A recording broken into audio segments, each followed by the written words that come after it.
Yeah. This one, now Chat Night Africa. Welcome to Chat Night. Yeah. Chat Night Africa. Welcome to Chat Night. We bring you good vibe. We shine on the light. Welcome to Chat Night. We bring you good vibe. We shine on the light. We all over the world. Chat Night Africa. We all over the world. Chat Night Africa. Welcome to Chat Night. We bring you good vibe. We shine on the light. Welcome to Chat Night. We bring you good vibe. We shine on the light. We all over the world. Chat Night Africa. We all over the world. Chat Night Africa. Welcome to Chat Night, the only place that we give you good vibes. Chat Night Africa. Chat Night Africa. Let's gang up, change mindset, and empower Africans. Are you ready? Africa to the world. And now, live from the headquarters of Chat Night Africa, Divine Shamika.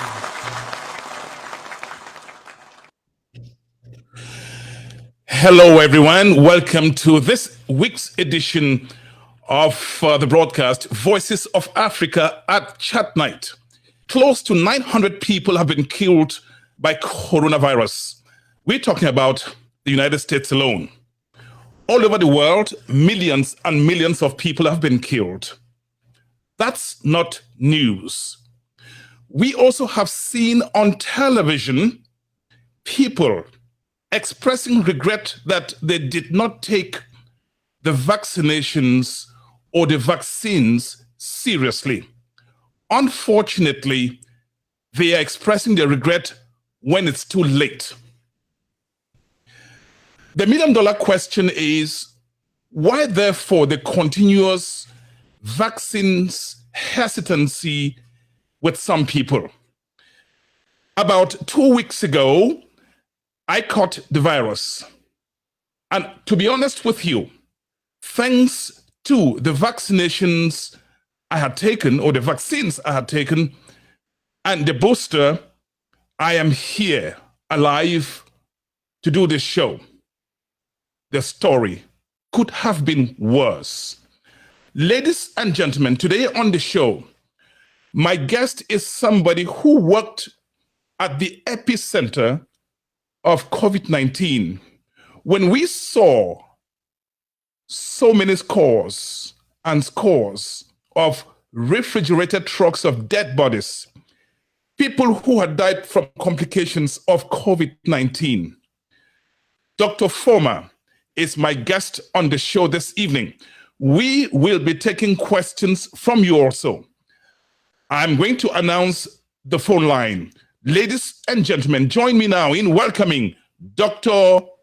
Kenne Foma on the platform. Hip hip hooray! Hip hip hooray! Hip hip hooray! Dr. Foma, in this time of COVID, you are an extremely busy person. Nurses, equally very busy. Just this evening, I heard on the news that 300,000 people caught the new variant, the Omicron variant in France. The other day in the United States, we're talking about 1 million people. The long and short of the story is grim. Grim in the sense that this thing is catching people like wildfire on the mountains. As we speak, I know of so many people suffering from coronavirus in their beds here in Maryland and across the United States. I know of so many people in Africa.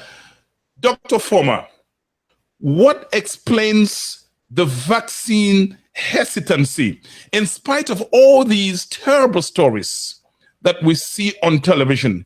People dying in their numbers, young children admitted to hospital.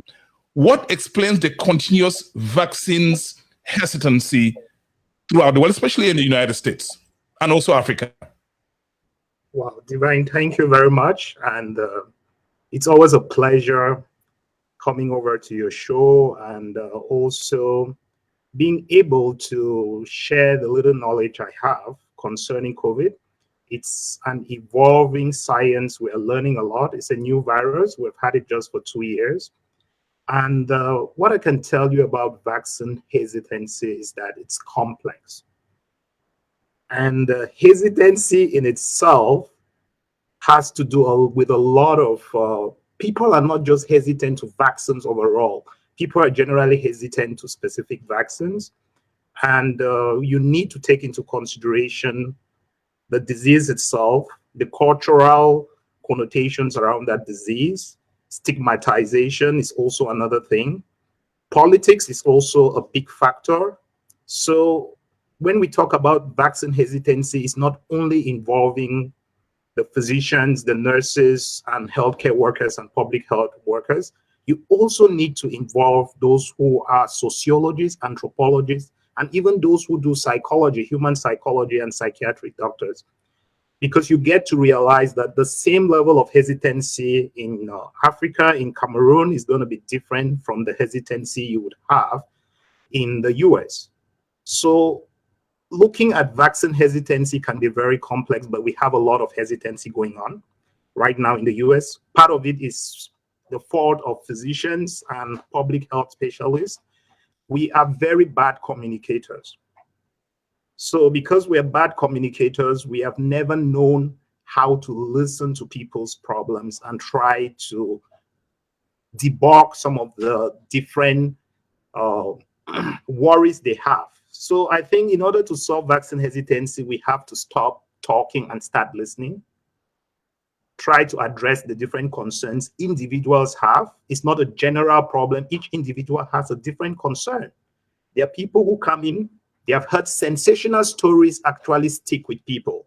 Someone is going to come in and tell you, my wife got the vaccine and developed a clot. So I'm scared of getting it because I'm going to develop a clot. You need to listen to them and let them know that the chances of developing a clot when you get a vaccine, such as Johnson & Johnson, is 1 in a million. So you need to be able to put this, contextualize all these aspects.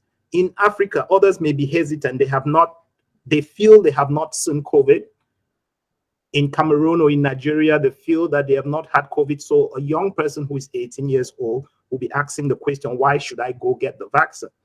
You have to explain to them that if they don't get vaccinated, their fathers, grandfathers, grandmothers, and loved ones could get infected from them. And these are all personalized questions, but you need to learn to address this in a sensitive manner, show that you have empathy. There is also a political drive to it. In the US, there has been this big political divide between the Democrats and the Republicans.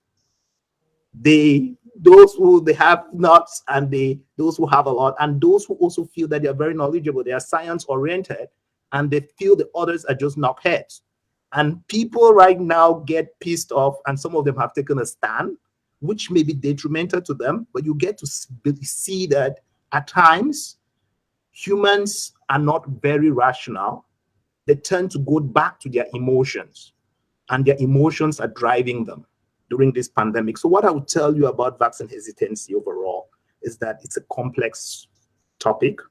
It's something that every public health department needs to sit down and get a real strategy, get town hall meetings. Even hospitals, you do have doctors and nurses who have refused to take the vaccine, despite the amount of science they know. Some of them think they know the science when they don't even know it. So you need to listen to them, answer their questions one after the other. I can tell you, I do see cancer patients, and I've succeeded in convincing 90% of all my patients were hesitant to get the vaccine. They saw a bit of empathy. They saw that I understood their fear, and I tried to explain to them based on the different fears they had. And I realized that each person had a different fear. Dr. Foma, the reason I bring you on Voices of Africa Chat Night this week, as I said before, you were at New York. You still are at New York, You were there when people were dying like ants. You have worked in Africa. And so if there's somebody who is good enough to talk about this, even from cultural perspectives, it will be you. Again, thank you for accepting to take our questions on Voices of Africa at Chat Night. I'd like to inform my viewers or our viewers that if you are anywhere on the planet and you have a question, please, you can text your question. I can see Dr. Bramhilda Santo, Mumbalingwa, my Director of Transmission, already sending information. Please, I'm going to soon open the phone lines so that you can call and ask Dr. Munoh Kenne Foma your question. Doctor, I said earlier, I know so many people who are in bed now because they were tested positive.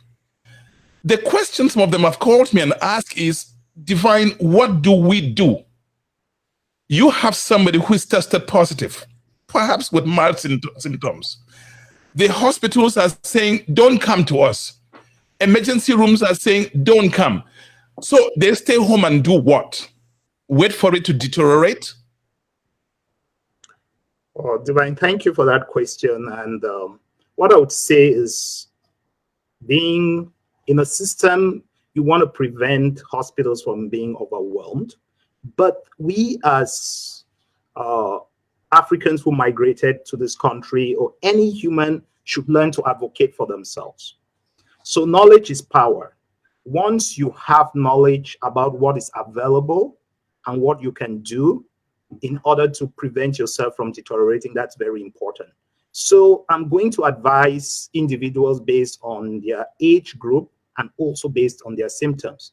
If you are younger, most likely you may not develop severe disease up to the point that you have to get to the hospital. But if you're seeing that you're getting short of breath, or you're having any form of severe symptoms, meaning you're having kind of shortness of breath, you're having palpitations, you're having difficulty sleeping, you're having all signs of common cold, and you're having, now we're seeing more of upper respiratory tract symptoms with the Omicron, while with the Delta and the Alpha and the original strain, we're seeing more of lower respiratory tract symptoms.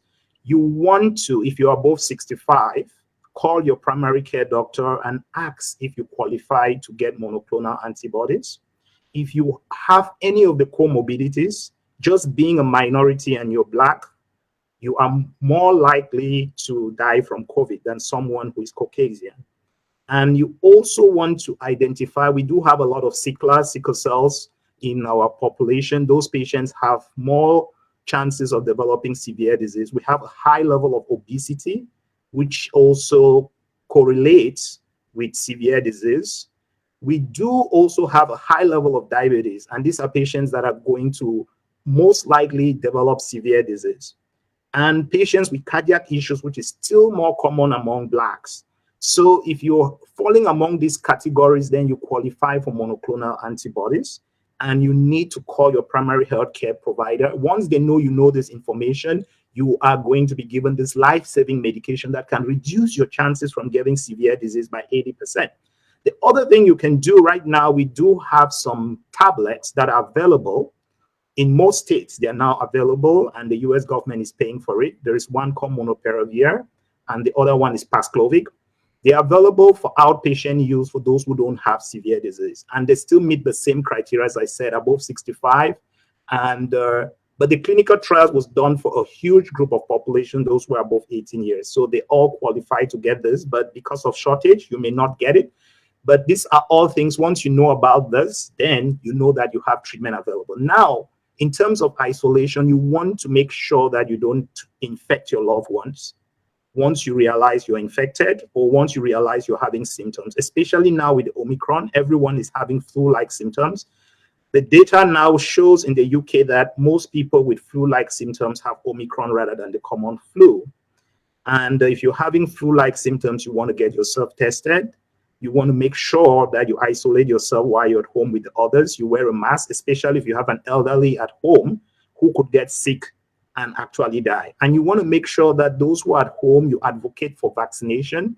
You also, I'm a big advocate of a mask. which a lot of people have become a political issue here in the US, which I don't think it had to be. I think it's a big time public health issue. And wearing masks save life. We've known this since 1918. And we see empiric data in countries like Japan, where we know they have a culture of wearing masks. And the pandemic has never really grounded itself in Japan, in South Korea, in also Hong Kong, and so many other places. Even China, though others would try to say China may have falsified its data, they have no proof to say that. You cannot hide dead bodies. So as I said, you should be your first advocate. And if you realize, you should also get a pulse oximeter. Those things are available on Amazon. And if you're desaturating, meaning that you take your pulse, the amount of oxygen you have in your blood and it's low, you want to go to the hospital, because we do have medications that are available at that stage. You don't want to stay at home. At times you may look fine, but you're actually short of breath. And at that stage, you would have ED physicians, that's emergency doctors, that will be able to start you on some treatments that would help you. There are steroids we can use at that level. We can also use remdesivir, which has been approved by the FDA. You have emergency use authorization. There are other medications such as baricitinib and tocilizumab, which you can use. And if unfortunately you end up in the ICU, you have critical care doctors like Dr. Brownhill that will be able to keep you alive. But you don't want to get there. And what we are seeing in this pandemic is that vaccinations do reduce transmission. Point number one. It's very important to say that. But they reduce the chance of you developing severe disease by 90% if you have had the booster. So your chances of you getting mild disease, like you were sick, divine, and you didn't really get to the ICU because you had the booster.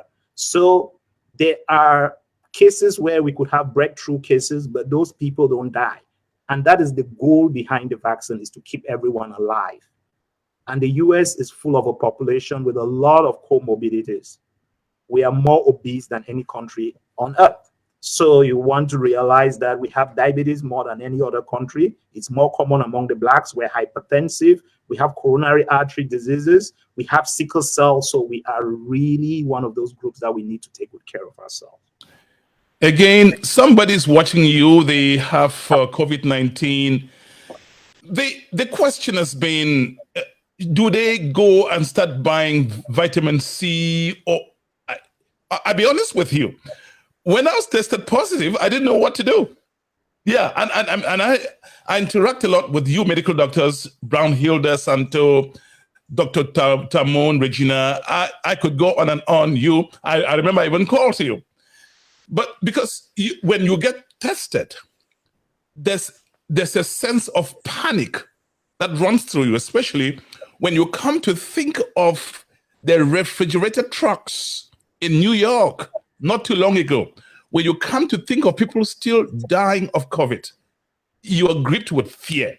So the question is, you go to a doctor, you're tested positive, you're not really sick, very, very sick. Maybe you're having, because with me, I started by having headache, which wasn't going away. And usually from my interviews with you doctors, when you have headaches that is not going away, you take headache medication, it's not going away. 1, 2, 3 times, you have to think it could be a trigger of something. So I didn't know what to do. Okay, do I go buy vitamin D? Do I go buy vitamin C, zinc? What are you going to tell that person who finds himself or herself in my shoes right now as we're doing this program? Well, so I said doctors are very bad communicators. Maybe I hope I don't turn out to be one. But there is something in medicine we call the placebo effect.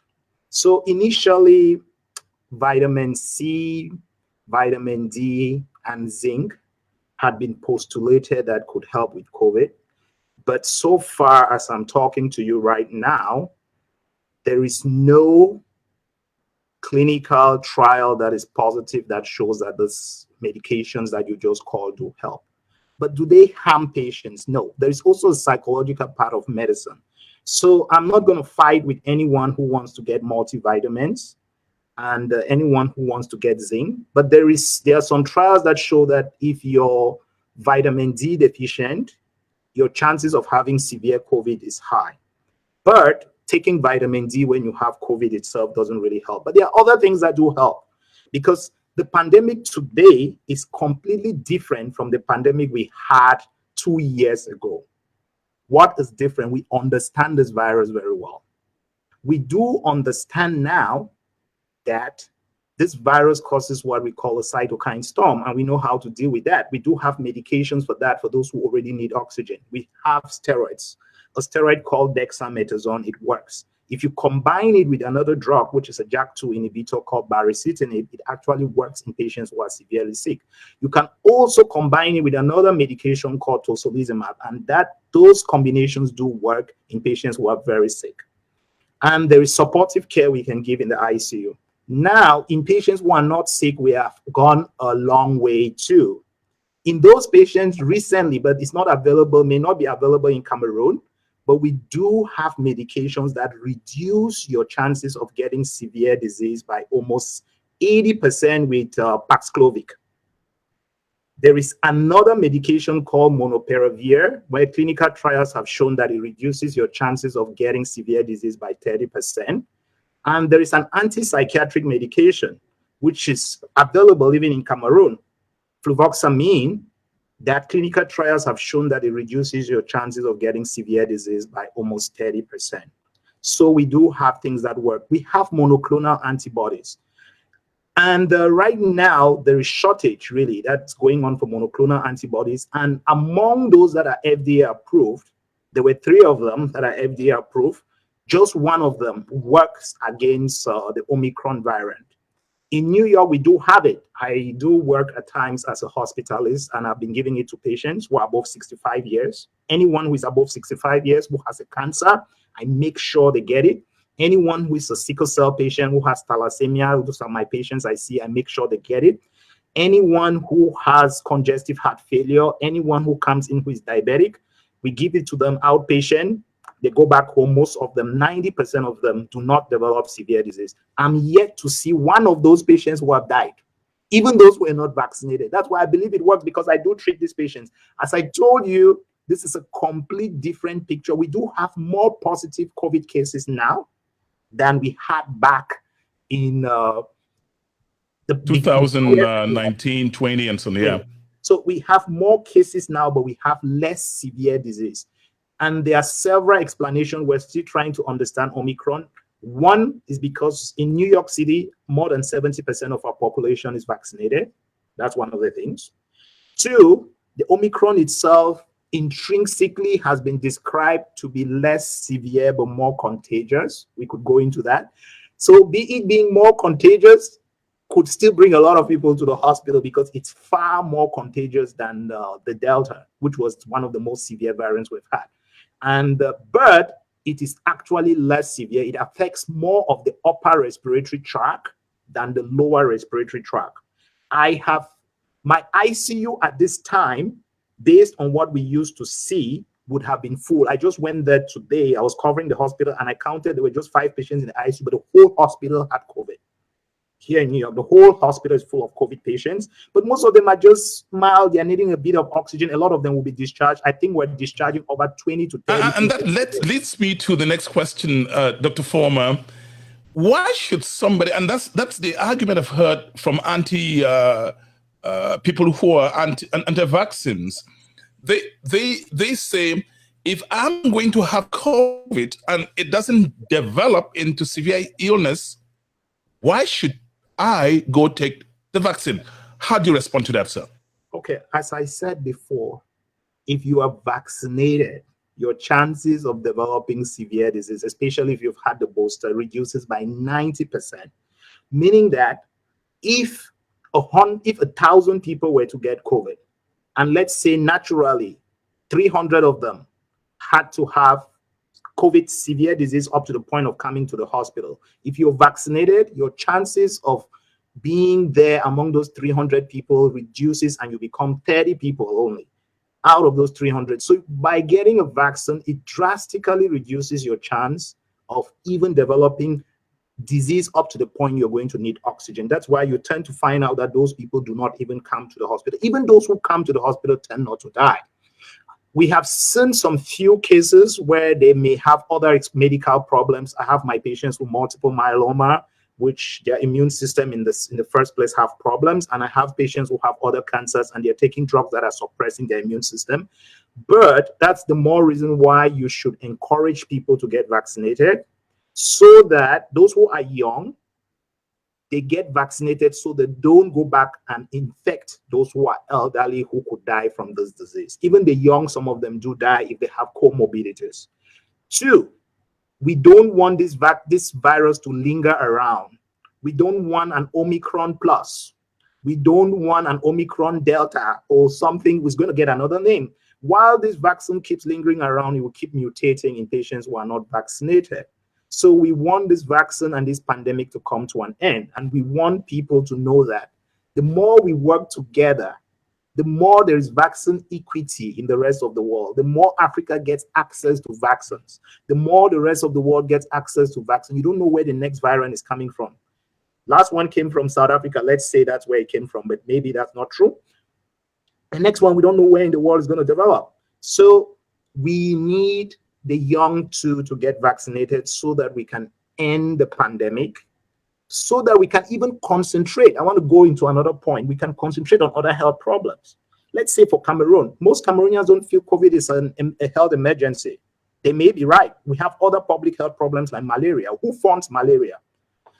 The Global Fund does fund malaria. You have rich countries, WHO, they're all concentrating now on COVID. So we need to end this pandemic so we can concentrate on malaria, we can concentrate on HIV, we can concentrate on poliomyelitis, we can concentrate on cholera. While this pandemic keeps going on, our mortality from these other diseases are going to get high.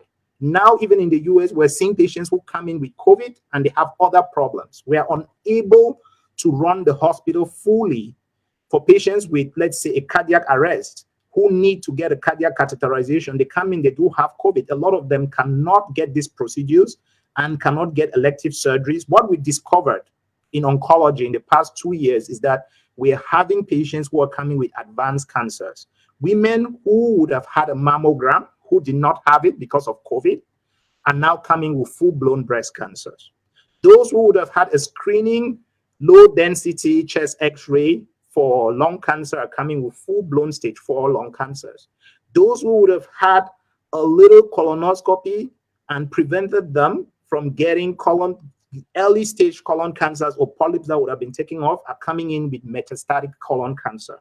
This is just the tip of the iceberg. If you think that the COVID issue, I'm a public health physician also, is just affecting COVID, is diverting money to COVID and neglecting other diseases. So in order to take care of this, we have to tackle COVID so that it no longer becomes a problem. Then we can actually go and tackle the other public health problems. If not,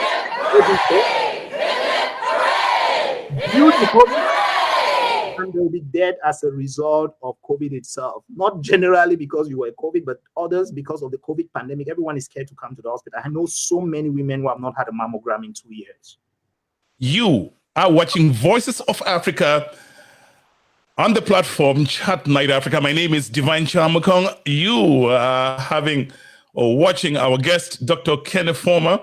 We're having tons and tons of information unpacked by Dr. Brownhilda Santo. Let me tell you, Dr. Brownhilda works on patients every day who are between life and death.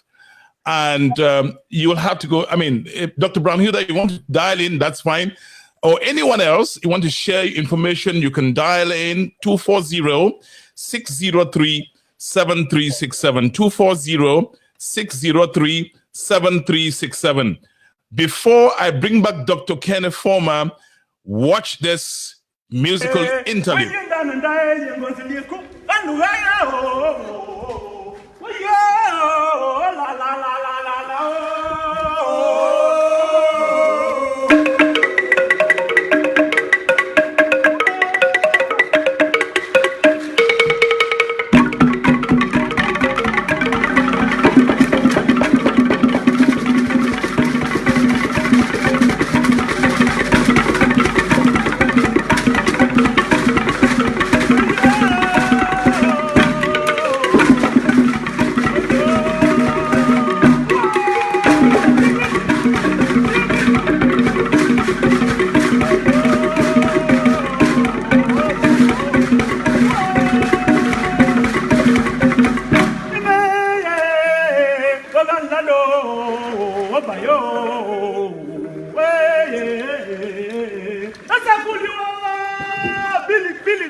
These are the Oko sensations of Bamenda, Cameroon. The group is Subi. Ladies and gentlemen, join me one more time in welcoming Dr. Foma on the platform.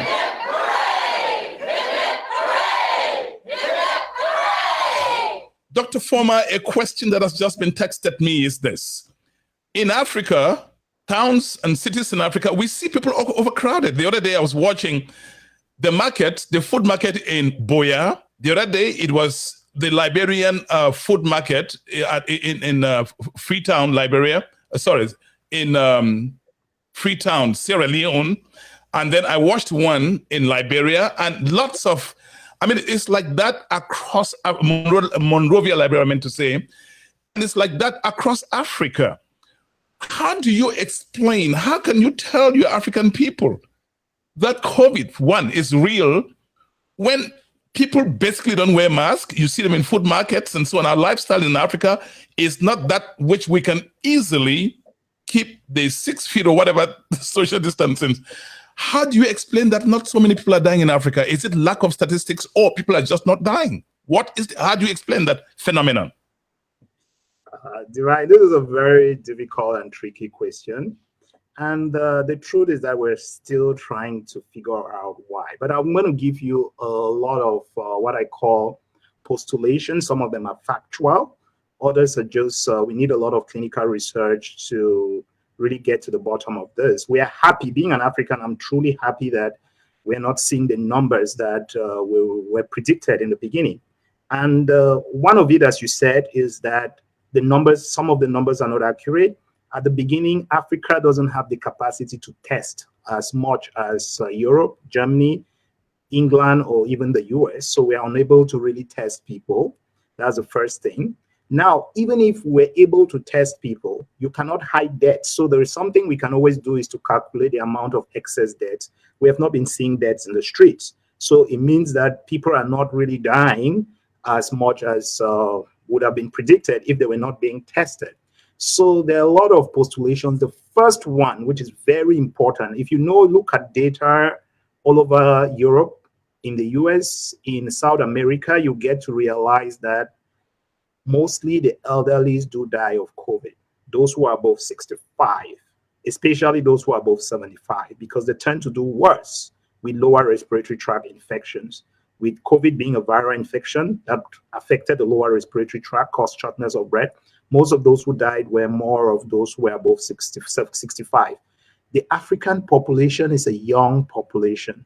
If you look at our demography, Cameroon, for example, the median age of Cameroon is 17 years, or 18 to 17 years. Nigeria is about 18 years. While that of the US is almost about 45 to 50 years. That's where the median age is. There are some European countries that top up to 60 years. That's the first factual thing. Is that a lot of young people, Cameroon is a very young nation. A lot of young people have had it, but they cannot die. A lot of people don't live up to that age of 80. So you do have one or two people who live up, and we think we have this mindset of thinking that we have an elderly population, but we do not. Our median age is very young. So even when people are infected, a lot of them will not die. That's the first thing. But using multivariate analysis, meaning putting all these factors together in public health, we found that that's not the only reason behind this low numbers of COVID or COVID deaths in Africa, if we're not testing. There are other explanations and postulations. Let me give you an example. Travel, how disease do travel. There is a whole aspect in public health looking at how disease travel. Our times today are different from the times in the 18th century. When the flu pandemic occurred in all of Europe, Africa was not touched even at all, despite the fact that the flu killed 40 million people. It's about traveling. So the movement, just New York City alone, gets about 1 million people who are on transit every day. So you can imagine the number of people flying in and out of New York and how you think Africa is overcrowded. It is not. We are overcrowded, but we don't move. You need disease to move from one place where it originates to another place. So we turn to travel less. There is even inter-travel in Africa. Intercontinental travel in Africa is so remotely is so not up to date that African countries have difficulties traveling even among themselves. And how many people do travel to Yaoundé? How many planes land in Yaoundé? How many people are on transit in Yaoundé? Even in Lagos, which is one of the most populated cities in Africa, you tend to see that the amount of people traveling in and out who can bring this disease and spread it, there are very few. In the US, every state has an airport. Every big city has an airport. People are traveling. The disease could start in China today, and someone is going to leave Wuhan and travel to New York before we ever know. So disease mobility is extremely high in the developing world, and you cannot prevent that because people are traveling. Even in Cameroon, if the disease is even in Yaoundé, how does a guy in Oku get it? How many people leave Yaoundé and go to Oku? How many people leave Yaoundé and go to Njikwa, Fuawa? Few. So the Bottom line, so should people in African cities and villages have to worry about COVID? They have to, because Why? I'm going to come to that. So I'm giving you just the reasons behind us not seeing the pandemic in Africa. The next reason is there is research showing that the BCG may have played a factor. There is also research showing that maybe malaria, was just published in the Science some few days ago, may have cross antibodies. So these are all postulations that they are looking at. But now, why should the guy in Jikwa worry? Because if you're not vaccinated, infectious diseases, once they affect you, you build immunity against it. Or once you get the infection or you get vaccination, you tend to build immunity. And a lot of people will not get infected with the same strain or the same variant. Now, if we have a huge population in Africa that does not mount an immunity against COVID, what's going to happen is that as time goes by, the unvaccinated African population would keep recycling endemics upon endemics within themselves and would keep having the problem in Africa where it started in the West. So now is the right time for us to prepare for this disease, get ourselves vaccinated so that if it comes to us later on in some few years, then it's not going to find a way to propagate among us. And with the African Nation Cup occurring in Cameroon, it could, I've not said it would, it could pose us a breeding ground for the transmission of the Omicron variant, and you could have a lot of post-CAN infections that are going to take place. We are fortunate that it's a milder variant as from the data we know now, but with that high number of people being sick, the hospitals will be overcrowded, and we don't want that, and I hope that doesn't happen. So I'm just trying to say that at the end of the day, you want to be ready so that COVID does not finally end up in Africa as an endemic situation where it's going to be rampant among unvaccinated people. Because disease don't move, and they're going to move slowly. They'll get to where they have to get to, but they're going to move slowly. They are moving rapidly. And if you look at Africa, the most developed countries in Africa were the ones that are hit most. That data just supports what I'm telling you. South Africa is more developed than all of the rest of Africa, so they are hit most. Egypt is more developed. The Arab countries are more developed. So it's actually an index of development of interurban transportation. This COVID can tell you how developed you are. The more developed you are, it looks like the more you're going to have the pandemic because you're moving. People move around easily. So, Dr. Munoh Kenne Foma.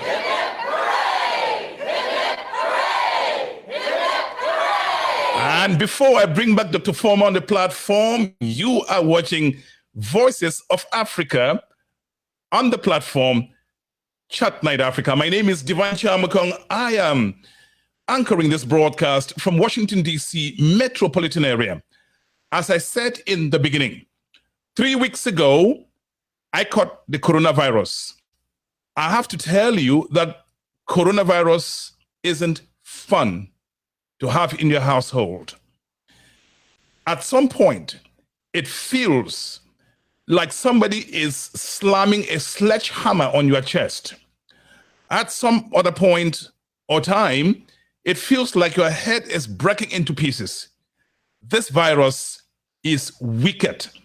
Had I not taken my vaccinations or my vaccines and the booster, we would be organizing, or you guys, not me anymore, you watching would be writing messages of condolences to my family, posting on Facebook. Thank God I did not get there. And we're doing this show so that you don't have to be one of those in a mortuary in a week's time or two. Why the vaccine hesitancy? That's the puzzle. Well, we're going to bring back by the way, before Dr. Foma comes on, I'd like to thank all of you for your prayers. So many people were praying for me in China, Indonesia, New Zealand, Africa. In the United States, I was receiving prayer messages from all over the planet. I am grateful to you for your friendship. Ladies and gentlemen, let's now shoot more questions. Now, somebody is on the line. Dr. Regina Tamon is on the line. Hello, Dr. Regina Tamon. Hello. Yes. Welcome to Voices of Africa at Chat Night. Thank you. Me, Divine Chamako. Am I live? Yes, please. We are listening to you. And the whole planet is listening to you. Excellent. Thank you so much for a great show tonight. Dr. Foma, oh my goodness. You are so knowledgeable. It's unbelievable. Thank you. Hello, are you there? Now, why don't you dial the direct line, please? Instead of doing a WhatsApp call, since you're in the United States, call the direct line, Dr. Regina Tamon. Call the direct line 240-603-7367. Beatrice Moma says, thank you so much for your vast knowledge on this COVID-19, Dr. Foma. The messages are flowing in and pouring in, cascading like water from a broken pipe. Dr. Foma, before we get Dr. Regina's call, okay, she's on the line. Hello, Dr. Regina Tamon. Oh, hi, Divine. Thank you again for having me. Where are you watching this broadcast on the planet? I am watching it from Michigan, USA. I know you are thanking us, but we want to thank you more because I remember you made so many video live outings on Facebook, educating people. You were unrelenting. Thank you so much, Dr. Regina. Thank you so much, Divine. The misinformation about a year and a half ago was just unbelievable. There was no way that I could not help dismiss some of those misfacts that were leading to people not doing what they were supposed to do to stay alive. And I'm so thankful that even on some of the shows I had, somebody will actually text me right after that, I'm going to get my COVID vaccine. So thank you so much for watching and sharing when I did those shows. I really appreciate you. Thank you. Thank you. You have any question for Dr. Foma or some message to share? Yeah, even any contribution, please, Dr. Regina. Contribution, yeah. Or a question, that's fine. Of course, anytime. Dr. Foma, thank you so much. I have learned a lot. In fact, I had been looking forward to hearing from you. And today, oh my gosh, you were oh my, thank you so much. I learned a lot. I have been sharing it on my Facebook page, because the information you shared is so important, especially for us Africans. Because some of us think that there's COVID in Africa, but there is plenty of it. So thank you for giving us more information. Now, when I talk to my relatives back home, I'll have even more information to give them. So I learned a lot today. So thank you. And then with regard to the monoclonal antibodies that you mentioned, it is so important that people know, and I learned this a long time ago from Dr. Santo, which I think she's also listening, that that the monoclonal antibodies are actually available out there, and most people don't know that they are available. And the good thing is that they are free. So all that we need to do, or if you get infected and you're not at the point where you need to be at the hospital, is to call your healthcare department, call your provider, and see if you qualify.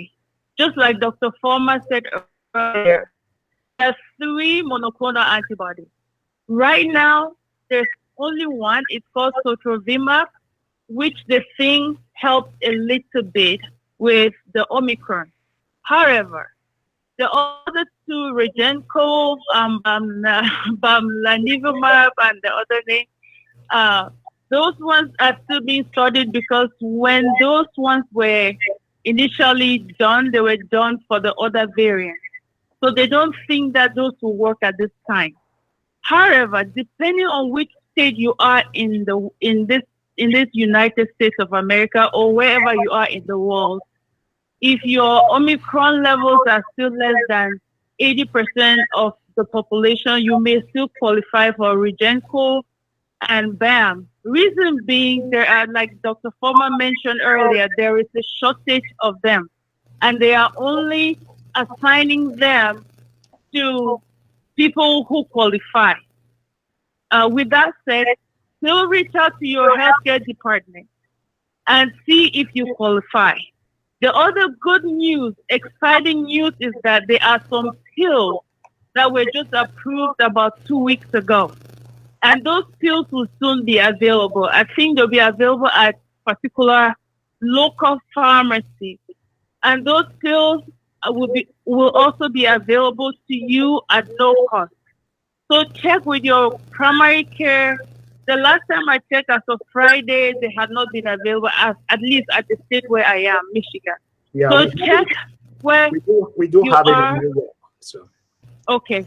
So check at the state where you are, because the good thing with the pills is that once you become symptomatic or once you become positive, you can start the pills. The window for you to take the pills is very small. So if you wait past 5 days, you may not still be qualified. In any case, as soon as you test positive, you're starting to have many more options to actually get it treated outside of the hospital, so you don't go to the hospital, you don't become very critical and go burden people like Dr. Santo, and the healthcare system is already too overburdened anyway. So whatever we can do to stay out of it will be awesome. All right. Thank you so much, Dr. Regina Tamon. You're welcome. Thank you, Dr. Foma. It's been a great pleasure listening to both of you. thank you.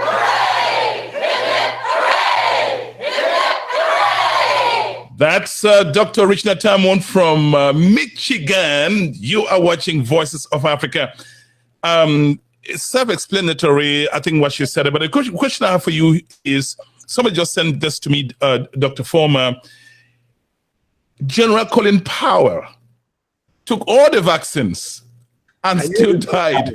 So the question, therefore, and from what I'm reading from the text, the question is, so what does the vaccine really do? And I know you've said it, I mean, it's going to keep your infection mild, but this is a general, he has money, he has healthcare. Why would it kill him? So I'm going to give you that this is an example, without doing any shaming, this is an example of a sensational question that fits into vaccine hesitancy. Because you cite an example everyone knows, and you quote someone whom everyone knows, but no one knows exactly what they had. So I would, without revealing Colin Powell's disease, but he had multiple myeloma that was published. Everyone knows about it. I'm a cancer doctor. What I would tell you about multiple myeloma is that it has no cure. At the moment we're talking about, we have treatment for it, but you don't get cured. And Colin Powell had had multiple lines of treatment for multiple myeloma. So he died with COVID, not caused by COVID. He was positive for COVID, but he had he had multiple myeloma. And how do we treat it? We suppress the immune system with medications. So in the first place, we gave him a lot of medications that were suppressing his immune system. He's one of those, and he's a specific case who, even when vaccinated, may not have an immune response, which is like that of a normal person. Colin Powell was above 80 years old, with a weak immune system, with the diagnosis of a cancer, which is called multiple myeloma, and he was on treatment, not first-line treatment. He has had multiple myeloma for more than 20 years, and he has been on treatment, and he has lived a good life. And that's why the family knew about this. So these could be cases that can feed into vaccine hesitancy because they are sensational, they are personal. Each time someone wants to talk about vaccine hesitancy, it's a topic I love. They do talk about personal stories. I have my daughter. I have this person, because they are citing you things you can relate with. But when we are talking public health messages, we're giving a broad message and we're talking about a research, not an individual. I could cite you a million other people who took the vaccine and have never had COVID, and everyone in their house had COVID. Maybe that way is going to resonate with everybody, but Colin Powell is just not the right example because he had a cancer and he tested positive for a variant, which at that time he died with COVID, but had other comorbidities and also was taking an immune suppressant, and his immune system could not even mount a response to that vaccine. Here is I want to give you the details of his illness because it's popular. Absolutely. Here's what Alison Weir writes. Dr. Foma, there are rumors of possible need for a fourth dose of the COVID-19 vaccine. How do we communicate this to the public? We were all hoping that 2 doses will be effective. Yeah, so Alison is also a physician that I know very well. Oh, okay. Alison is a physician. He's a medical doctor also and a physician scientist. And she deals a lot with vaccine hesitancy. So it's very important to let people know that we are learning. We are in a phase where we are learning a lot about this virus. What we know is that the vaccines do work. What we know now is that they work for a certain period of time, and we are trying to approximate this time to be 6 months. The question we still have is, do we have to get this vaccine yearly? Are we going to be in a position where we get this vaccine every 6 months? No one has the answer right now. But getting to the point where we're going to need another booster, is it going to be a yearly booster like what we have for flu? Or is it just going to be this 3rd dose will be enough? We are still trying to answer this question. Now, Israel is proposing a 4th dose. Their scientists have been very smart when it comes to deal with COVID. That's what we have learned. Israel has been totally right when it comes to deal with COVID. All their predictions have come out right because they have good scientists. They are grounded on science principles, and their vaccination rate is pretty high. So they are proposing a 4th dose. And it's looking like even after the booster, the immune system actually wavers away after 6 months. That's what it's looking like. And I don't want to quote because we are still learning. So the issue of the 4th dose is not yet approved by WHO. Neither is it approved by the CDC. Israel is experimenting on it. But I want to tell you, at Walter Reed, there is a research going on to get a vaccine which is going to have a longer duration and a vaccine that will be pan-variant. So despite the fact that we have these vaccines available which are efficacious, we have given it to more than 9 billion people. There are others who keep telling you, oh, we are still trying it. We're not. We have given it to 9 billion people and we know the side effects. We do know that more than most drugs. We haven't given most drugs to 9 billion people. I know few drugs that were given to 9 billion people. It could be aspirin and ibuprofen. We have not given these drugs to 9 billion people. We have documentations on 9 billion people who have taken these vaccines. We know that for the Johnson & Johnson, only 1 in a million person develops a clot. We know that. I was going to ask you that question because some people have hesitated taking this vaccine because they run to Johnson & Johnson and say, oh, you know what? We were told that some people had it and then they developed blood clots and so on. how do you dispel that rumor? Well, not really rumor, because actually it happened. How do you reassure people that Johnson & Johnson is safe? How is it safe? And this is the question from many people. How is it safe if some people took it and developed blood clot?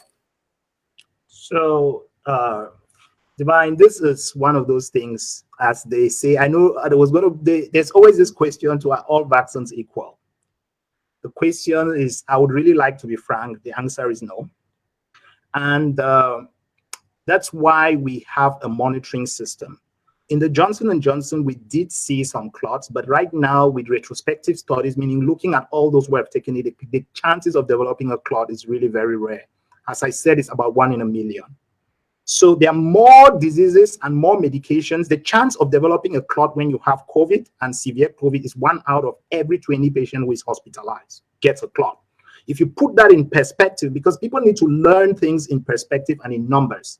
Almost everyone in the ICU who has COVID, if you try to test them and do what you call just simple tests, I'm not going to give you names, a Doppler to look for clot, you'll see a clot in all of them. That's why we tend to give them anticoagulants. People who are on oral contraceptive pills, without trying to stigmatize oral contraceptive pills, the chances of developing a clot, it's more than 1,000 times greater than the chance of developing a clot when you get the Johnson & Johnson vaccine. The chance of developing a clot when you take a flight from Chicago to England or to London, or from New York to Paris, it's higher than the chances of developing a clot once you do take the Johnson & Johnson vaccine by more than 10,000 times. So this puts things into perspective. At times, the media, as physicians, our biggest problem, and healthcare professionals, is communication. We don't put things into perspective. So patients hear things, they get scared, but they don't understand what the chances are. Now, going back just to round up the question of the 4th dose, and I think we'll need the help of everyone. We tend to feel that physicians were bad communicators, so we need the help of everyone. We need the help of communicators, of journalists. We need to educate them. We need people who are specialized in healthcare information and journalism and communication when the time comes for the 4th dose, so that we communicate it well. England actually did a good job. If you know, those who are above 65 in England, they're almost reaching 80% booster dose rate, while in the US, we're not. There is a communication problem. There is a vaccine hesitancy problem. There is a political problem. There is a stand your ground problem about, even when people understand, it's more sensational than science. Because even nurses, physicians who think ideologically differently tend not to take this, and they just throw away all what they have studied. If you want to know where a man is coming from, the true nature of a man, even when he's a physician, just give him like COVID and watch what he's going to go to. His instincts will be going to those fever grass and those things, because that's what alternative medicine. Alternative medicine, because that's what is at the back of your mind. You feel that there is no hope. A lot of people go back to their instincts when they are faced with death. And I have to tell you that I know doctors who are close to me, who I have had to convince them that I took all these vaccines and the booster, and I'm still functioning as a man. My DNA has not changed. I've not become a chimpanzee. I mean, all my organs as a human being, as a male, are functioning. Now, this is me trying to convince a medical doctor, okay, with my little knowledge. Anyway, the question, before I get to the next question, I'd like to inform all the people watching Voices of Africa that next week we have a hot political program content on this platform. It's not news to anyone that in Anglophone Cameroon there is an armed uprising against the central government in Yaoundé, Cameroon. And so, what is the path out of this conflict? The way out. How do we get out of this conflict? Many people are dying, soldiers are dying, civilians are dying, women are being raped, all kinds of things that go on during an armed uprising. The speakers on the platform will be Mr. Mark Barretta. Mr. Mark Barretta is one of my guests. There'll be Dr. Gabila Fortum, connecting from South Africa, and one other person. Now, let's come back to questions and answer on COVID-19. Ask Dr. Foma. The number is 240-603-7367. Let me repeat, 240-603-7367. If you feel that this content is going to help somebody or can remind you of something, please share the broadcast. I got Dr. Brownhilda Santo on the line. My friend, Dr. Brownhilda, I am excited to have you on the show today. Hello, Dr. Brownhilda. Hello, fine. How are you? I'm good. The whole planet is listening to you. By the way, Dr. Brownhilda Santo, thank you so much. You've been at the beginning, like Dr. Foma, Dr. Dita, and many other medical doctors with me when we started in very rudimentary ways, Chat Night Africa. Thank you. I thank you from the bottom of my heart, my friend. My pleasure. Thank you, Dr. Foma. I mean, Divine, you have an excellent speaker today. He is very, very knowledgeable. And I have been listening to him and always blown away. You know, he's been giving you a lot of good information. And I just wanted to add my voice. You know, I've always been an advocate for vaccines. People know that already. And even with the Omicron, you know, I have seen the difference even with vaccinated versus unvaccinated. And even though we think Omicron may be mainly affecting your upper respiratory tract and maybe not having as much symptoms, we actually still, in our ICU, we actually have patients in their 20s on the ventilator. And, you know, even, you know, with the Omicron, we should still take this seriously. I have seen the difference when in severity of this illness between vaccinated and unvaccinated. And even if there's a fourth dose to take, given what I have seen, I will take the fourth dose. So I will encourage everybody, you know, yes, you can still get vaccinated. Vaccines are not meant to prevent infection. Okay? Vaccines are meant to prevent severe disease. And it has been so for centuries, and COVID is no exception. So please still get vaccinated. And obviously, you know, still, you know, also use your barrier precautions. You know, we're still in this pandemic, and we have to live our lives. I mean, this cannot be the end of everything. So I'll encourage people to vaccinate and still be able to help your neighbors, your loved ones by vaccinating, because you still have a lot of people who are unable to do so. Can I ask you a question, Dr. Brownhilda? Yes, yes. Have you taken the vaccines? Yes, I've taken the booster. Very good. And, I know. I watched you. I'm taking you to a particular question. Has it changed anything in you? I mean, I see you vibrant, beautiful as always. Has it changed anything in you as a woman? Of course not. It hasn't. And it hasn't changed. I don't think it's changed anybody either. Okay. All right. Did you have anything to contribute or question? Well, nothing. Just to throw the same light on what Dr. Foma said, you know, regarding the blood clot. I mean, in ICU, I'm telling you, almost every patient that I stand in ICU, you know, that I suspect has a clot. So we see a lot of blood clots with COVID patients. Way more than the very important question that was going to escape my mind, Dr. Brownhilda. You work every day on people between life and death. What are some of the complications that you've had to handle in the ICU at the hospital that you work at because of COVID? Because why this question is very important is because our people, human beings generally don't act until they know what the consequences of inaction will be. Wow. Do you have enough time for me? Because I have so many. To bring you on another show, but just give you some highlights, for example. I have so many examples. I mean, we've had patients in their 20s. I had a 24-year-old who stayed in ICU for about 2 months and ended up getting a tracheostomy and a feeding tube and sent to a long-term acute care setting. We've had, you know, patients in their 30s who had blood clots and arrested, you know, got medications to bring them back and CPR, and they ended up with other complications on dialysis. We've had patients who, I had a patient who had actually COVID in May and never ever made it home. He left the hospital and ended up in rehabilitation centers and eventually came back around November and ended up just giving up and said he wanted to be comfort measures because his lungs were all scarred up. So one of the things that we've seen, even as a pulmonologist, the amount of lung damage that COVID has caused, COVID pneumonia has caused, I have not seen it with other diseases. So even when the patients may initially get out of the hospital, few months down the road, some of them end up with severe COVID lung fibrosis, which is lung scarring, and end up again in the hospital.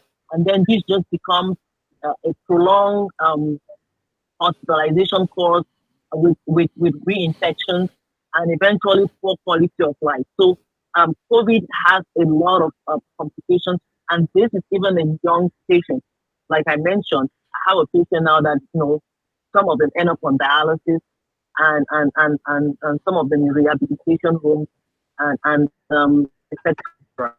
Thank you so much, Dr. Santo Brownhilda. Believe me, you see, when you speak, I listen. Dr. Santo Brownhilda, Dr. Brownhilda Santo is an intensivist, internist, pulmonologist. Dr. Santo, Dr. Foma, when you people go to medical school, do they reshape your mouth to be able to pronounce all these complicated words? Thank you, Brownhilda. Thank you so much. You give this complicated name so that for your time. I can imagine you taking out time for it. Thank you so much for educating the public. Thank you.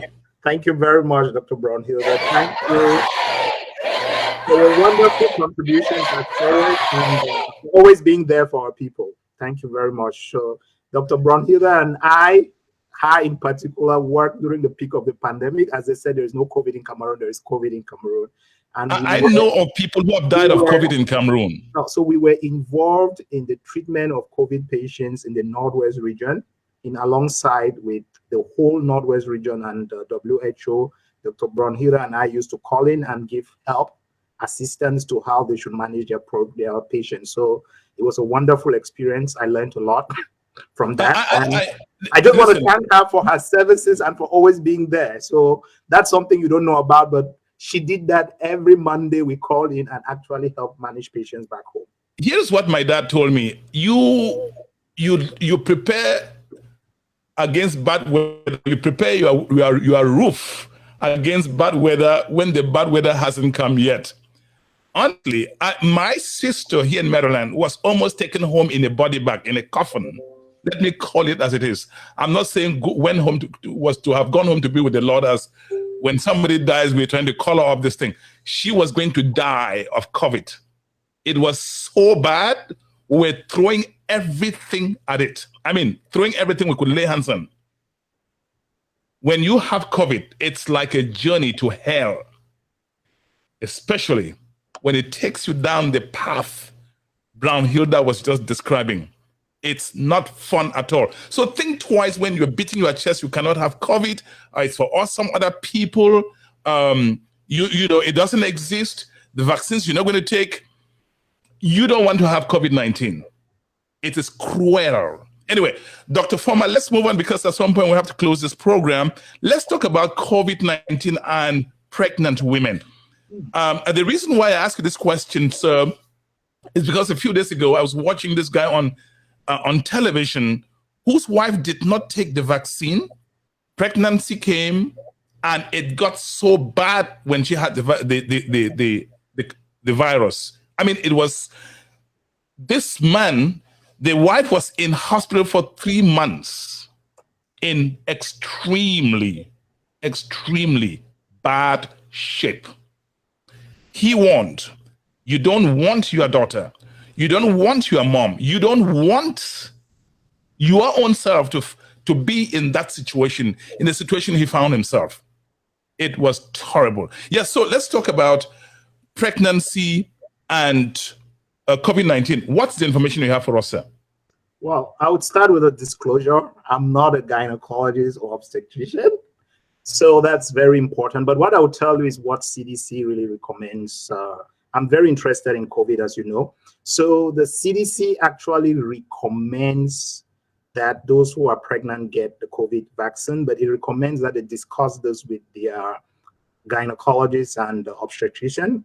And but it recommends strongly that they get it, even lactating women, to be vaccinated. So I would advocate and advise every woman who is still looking for a child, who is planning to be pregnant, to get vaccinated. Those who are pregnant, they should get vaccinated. I had a younger sister and some friends who called me who were pregnant, and I told them to get the vaccine. Now they have already had babies and nothing happened to them. And there is data out there which the CDC has published on pregnant women, and we know that the side effects for the vaccines are similar to that of the general population, just mild side effects. But the real reason why pregnant women should get vaccinated is because if a pregnant woman gets COVID, it's more severe.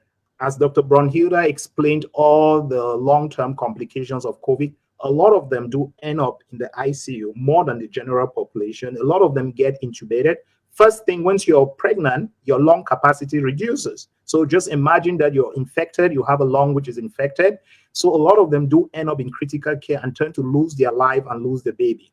So the benefits outweighs the risk when you're trying to look at it. Pregnancy itself also is a high state of coagulation, and during COVID is also a high state of coagulation. They tend to produce more clots.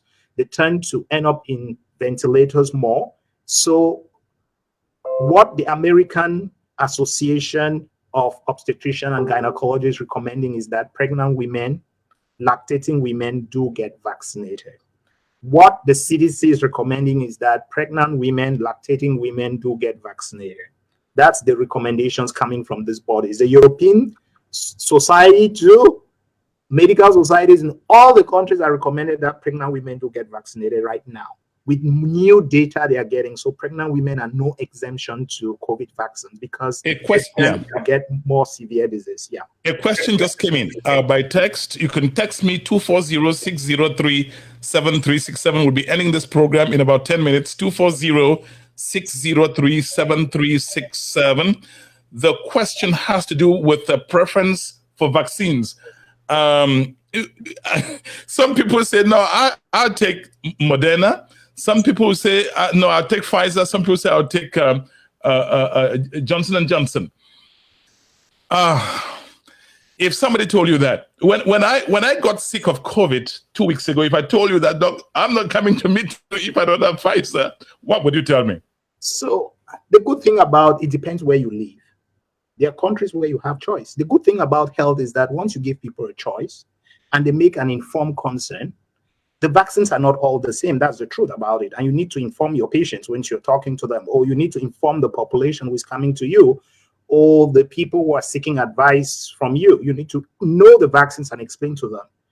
The efficacy are different, but they are all efficacious in preventing severe disease. But the efficacy is different. The side effect profiles are also different. And we do know that there's convenience is different. At the beginning, with Johnson & Johnson, you got just one shot. There are a lot of people who took Johnson & Johnson because they wanted one shot and be done with it. There are others who took Moderna because they saw that the efficacy was higher in the clinical trials that were published. There are others who took Pfizer and Pfizer just because they love the company that makes the drug.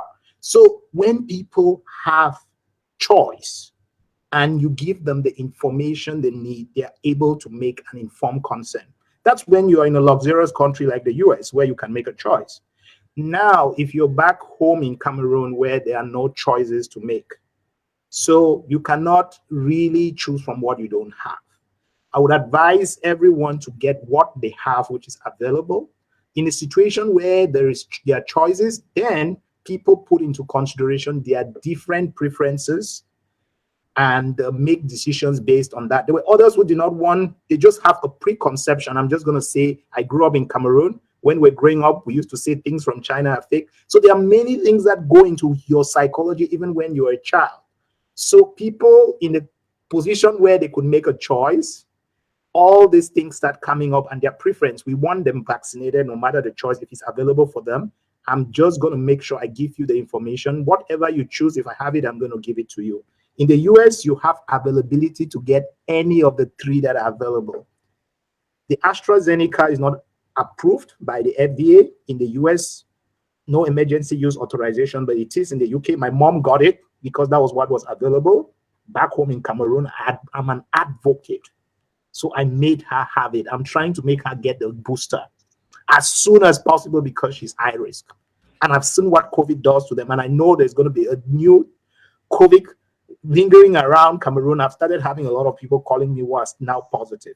So making a decision depends on where you are and the choices. If there are choices in medicine, if you do have choices, please make sure your patient has an informed consent. Some people say that they don't have to worry much when young people have COVID. What are young people children under 5 years now doing flooding hospitals? What are they doing there if you don't have to worry about? And what do you do when a young child below the age of 5 is taken to hospital? I don't know. What circumstances lead to that? And then what would you do as a doctor on a young child below the age of 5 who's not been approved to take a vaccine? What would you do? That is why we need to make sure that the adults get vaccinated. We need to make sure that those that the vaccine is approved for them get vaccinated so we can protect these children.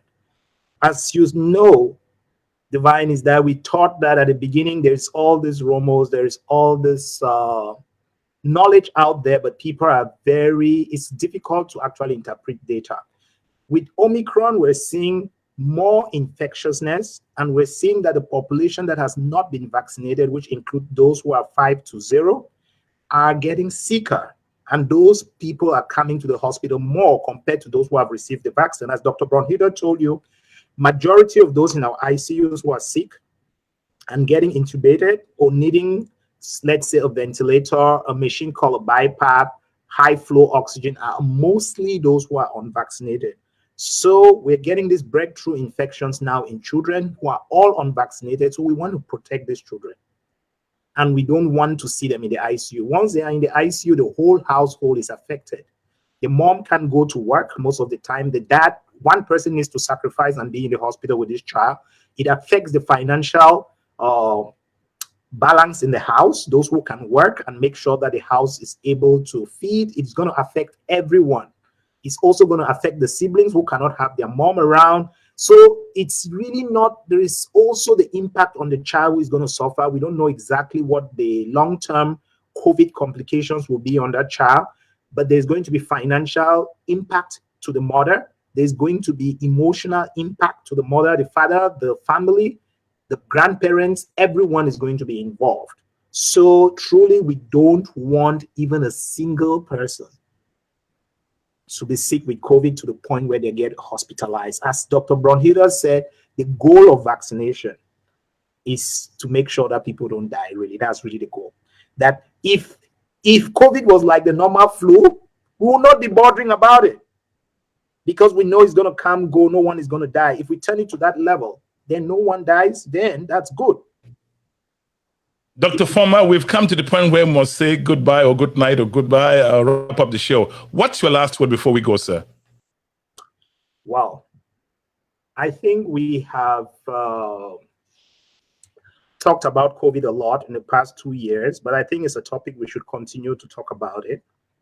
And really, for those who are vaccine hesitant, rather than try to shame them, rather than try to school them, I think now is the time for us to listen to them, to try to understand why in the first place they are vaccine hesitant.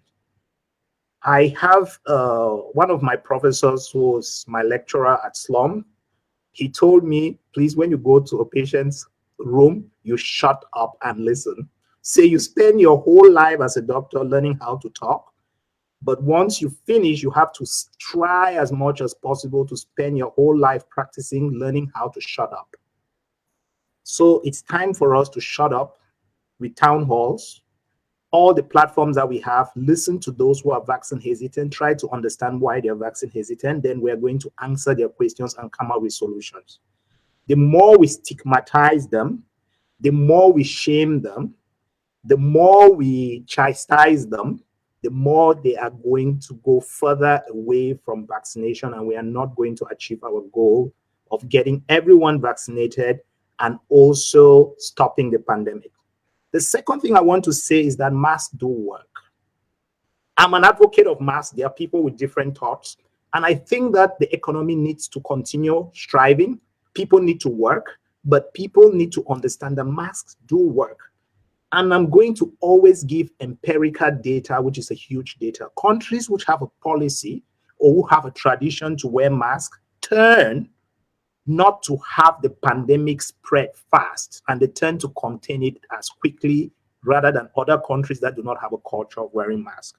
This is huge data in the millions and billions. You can postulate them from China, from South Korea, from Japan. We have seen this data, so masks do work. We also know that when someone is sick, they should try to isolate themselves. So we need to do all these public health measures together. I always take the example in my hospital where I work. We have a huge population of resident doctors.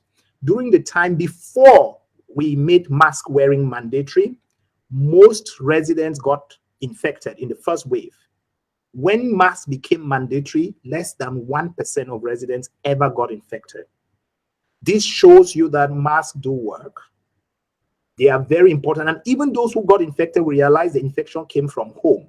Either their child brought it from school, or their wife or someone at home was infected. It didn't even come from the hospital. We see COVID patients every day, even before the COVID pandemic. I tested, my antibodies were all negative. I had never had COVID. But I entered into every COVID room during the peak of the pandemic, during the first wave. And I was putting on a mask. So the whole idea, we should stop politicizing masks and also try as much as possible to understand the science behind it, and try as much as possible to also sympathize with those who don't want to wear it and understand where they are coming from and educate them. Now, in order to end this pandemic, we need to work together. We need to be empathetic. We need to understand why people act the way they do. And we need anthropologists, sociologists, psychiatric doctors, those who can do group cultural analysis of people. There's actually a whole group culture that people do have. So yes, over to you, Divine. I know I said your last word, but I just got a late text. Dr. Foma, somebody's quarantining. What do they do with the clothing that they were putting on during the quarantine? How long, in other words, how long does the virus stay on the clothing? I can understand the curiosity, yeah. Anyway, what's your answer, sir, briefly? So, as we know, that's kind of a question they have been trying to answer. We don't have an answer to it. But we think COVID itself, it's more of a droplet. So transmission through clothing is really very, very minimal. That's really the data we had before. It's droplets. There is some Omicron, on the other hand, the R0 value is kind of high, and their thinking is getting more airborne than usual. But clothing itself, just using local detergents and watching it most of the time is going to do. What I can tell you is that wearing masks is far more, just that we emphasized on so many things and lose focus. And I blame the CDC and WHO for that. If we had emphasized, this message was very clear, without trying to sanitize every place that we cannot, without trying to concentrate on things that we're not supposed to, and concentrate on droplets. Once the CDC analyzed data, what we call M&Ms, which are all mortality and mobility data, we saw that the biggest levels of transmission occur in churches where people are singing, in football stadiums, like what was happening in Olembe, where it occurs in football matches, in areas where people are talking, shouting to each other, in homes where people are having a family gathering. That's why after every feast, almost everybody there got COVID, because they were talking to each other and they're producing droplets. Dr. Foma, there are people who went to medical school, I can tell you this, because to them, when they graduate, they make a lot of money. I tell you something I've observed talking to you. You were born to be a medical doctor. How do I know that? I see the fire in your belly. I see the passion, because that also makes the whole difference. Thank you, sir, for the dedication, for your passion. for generously sharing your knowledge with the public. We appreciate you, sir, for accepting to come and take our questions on Voices of Africa. Well, thank you very much, Divine. And if not, I'm very busy at times. I know I almost turned down this because of business. I'm working today, but just because of the kind of your show, the person you are, and our population that needs us to be kind to them when we're passing across information, needs us to sympathize with them, to empathize actually with them, and get to understand them. I'll tell you one thing, and I always repeated it. Out of my 100 patients I've had who have turned down the vaccine, who are cancer patients, 95 at least of them have gone back and had their vaccine. And they have come back and told me, I don't want to use the word, I'm in the most Republican part of New York City. So in New York, my area is the most Republican. So I'm in the only borough that votes red. So if I tell you that 80% of my population is white in Staten Island. So I'm in the only place where I've spoken to 100. If I sample 100 people, 95% of them have gone back, had the booster or had the vaccine, and they have called me.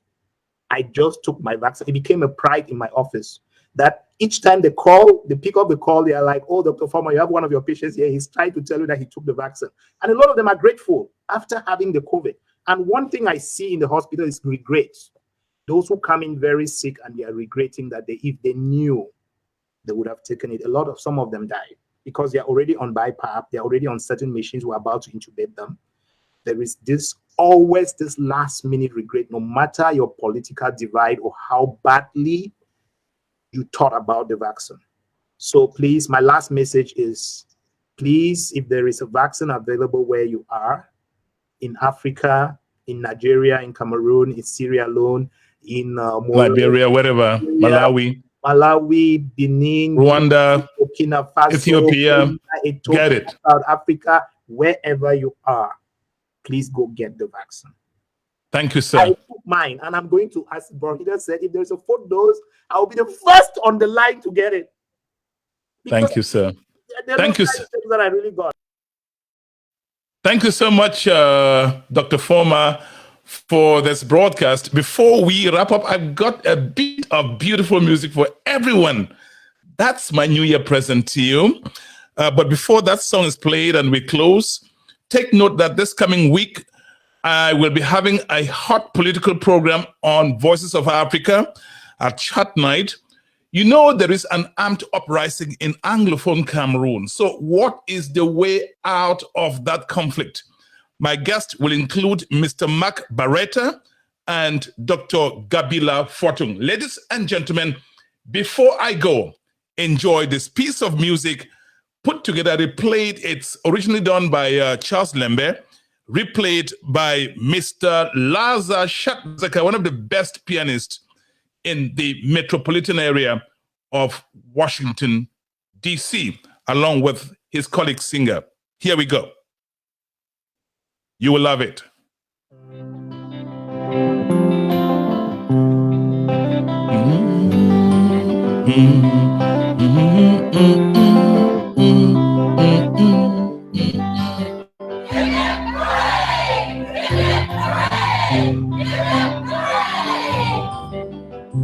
Thank you, Brown Hira Santo. Thank you, Patrick Nugatita. Thank you, Alison Weir. Thank you, Dr. Richina Tamon. Thank you, everybody watching this broadcast.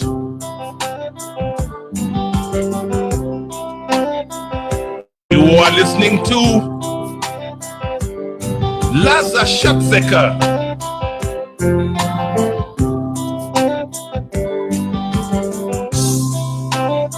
Chimudipo inabola mutima wase Chemamu sangomo titi no Chemoye bisosiye na itabamo na po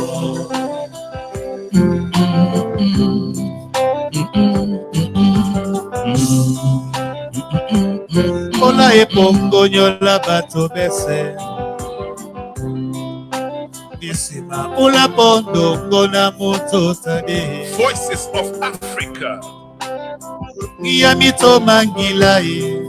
Disi bese ni soboe. Yeah, taman.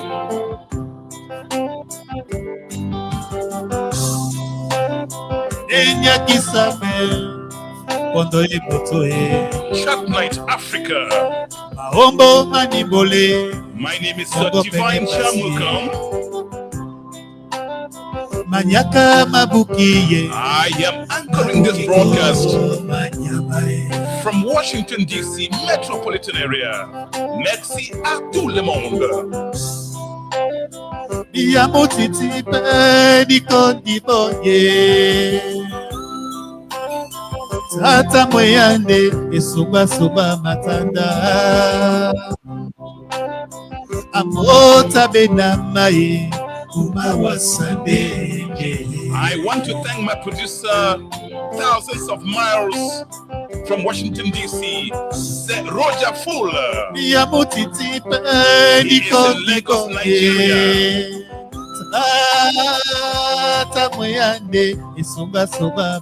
Yes, sir. Thank you, Roger Full, for producing this broadcast live from Lagos, Nigeria. Thank you, Mumbalingwa, my director of transmission.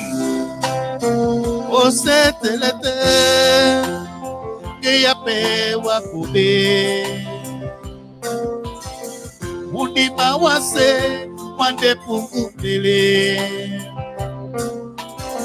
Nisoma tondima matoi manoki. Oni uwa sonde noipelea. Oh, ese telete que pe wa kube. It's time I go. Merci à tout le monde, and that's how we wrap up this broadcast on Chat Night Africa. I'm coming back. I'm coming back. I'm coming to get down. I'm coming to dance, We're gonna dance, we're gonna get down, we're gonna party hardy. We're gonna boogie woogie, and when we jam, it's out of sight. This song right here, it's dynamite. I'm ready, I'm coming back.